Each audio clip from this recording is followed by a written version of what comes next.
Everyone, this is Andrew. I'm going to be giving you a quick run through on how to size the unlimited arm cuff to the bicep of a recipient so it fits, because that is the part that's really important to fit. The rest generally falls into place after that. So you can do this process with Blender. It'll be a little different, and in my opinion a little more difficult, but once you have the sizes done and you have some basic information, the general process is the same. So let's start out. You're going to need a recipient arm image. This is just one that I have. And you're going to need the STL of the cuff you're sizing to it. This works for the unlimited arm and other arms that use a similar cuff style. This is what it's going to look like on a build plate. This is the cuff, palm plate, hand. You get the picture.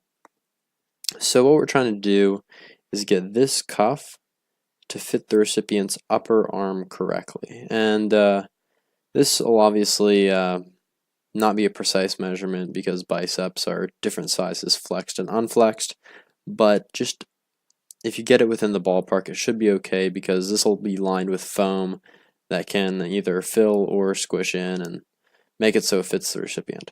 So to get started, what you're going to want to do is get your recipient image and either bring it to this website, which there should be a link for, or use Blender. This website's probably going to be a bit easier, but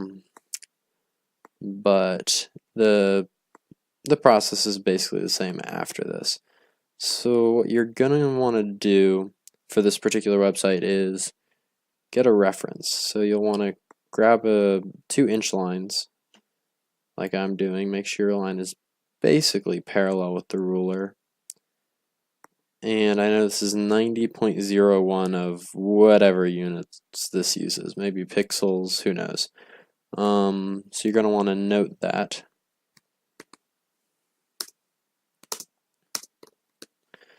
And use the same tool to get the diameter of the upper arm. In a perfect world, it would be a better picture straight on, but for our purposes it doesn't matter much. Just get it within a 1/2 inch maybe. That's usually a good reference point, and try to go as straight across as possible. So I know that this is 218.4.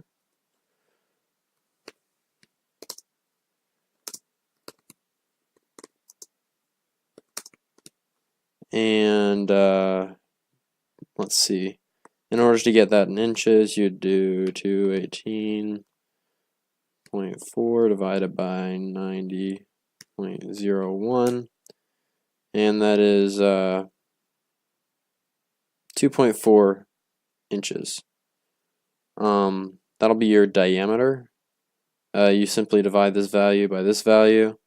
That should give you the number of inches. So once you have that, this will be the diameter of the arm. What you want is the radius, because you're going to be calculating half of the circumference of the arm, because the cuff covers half the arm. I've found that just finding the half of the circumference is a close enough estimation. So the radius of the arm is roughly this number. So I'll add that right there. I should have added the diameter, but I didn't bother. I'll just fill in that for the sake of having all the information there. Total circumference of the arm. So what you're going to want to do is use the formula 2 pi r is equal to the circumference. Except this will just be pi r, because we do not have the entire arm bound by this cuff, just half of it. So the half of the circumference of the arm is 3.8. And I mean, if I wanted all the information, 7.62 is the entire circumference of the arm. Okay, so 3.8 inches. That is the half of the circumference of the arm, which the cuff will go around. Obviously, that is currently unflexed, but because the muscle flexes, I'd say In this view, it would flex toward us. It shouldn't affect the sizing of the cuff too much. So what we're going to want to do is make our desired length of the cuff the same as the length of the semicircle, which would be 3.8 inches. May as well add units there. Now, you have all this information. What you need is the scale factor on the cuff in order to get it up to that dimension. So what you're going to want to do is, there are a number of programs you can do this with, but 3D Builder is a free one off the Microsoft store that you can use. Just to go ahead and take your STL, drag it in there, import model. You may need to go to settings and change this to inches just because you need inches, or if you measured with centimeters in the beginning, that would be fine. Model, obviously this isn't quite right, it's sticking straight up, so you want to lay it down. This is just for the sake of measurement, by the way. You could do it while it was straight up, it just wouldn't be as easy. Okay, so now we have our model imported. It's on this plane here, and what we need to do is measure this particular part of the cuff. Because this part of the cuff is the part that's touching the arm. These parts should stick up a little past in order for the strings to attach here and here, so we can get the tension and the force we need to close the fingers. So what you're going to want to do is measure this part right here, and that tool is here. You'll want to turn snapping on so it snaps to the part of the cuff you want. You can tell when it goes a little diagonal, you've hit the very edge of it. So get it as straight as you can, drop it there. And what is that length? I'm sure it'll tell us somehow. Oh, okay.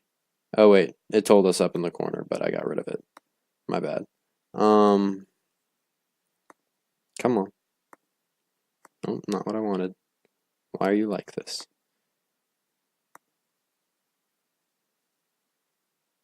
Okay, good enough.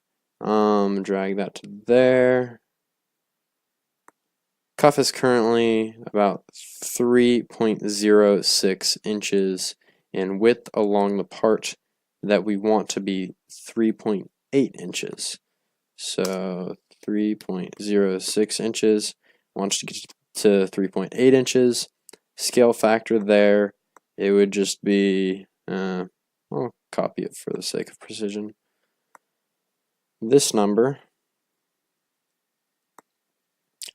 divided by 3.06 inches, which is the current number.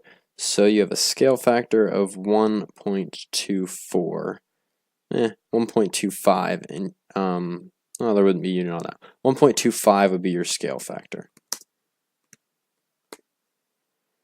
Now, when you measure this off, you could get different values for yours, obviously, depending on the width of the arm, the angle you measure it at.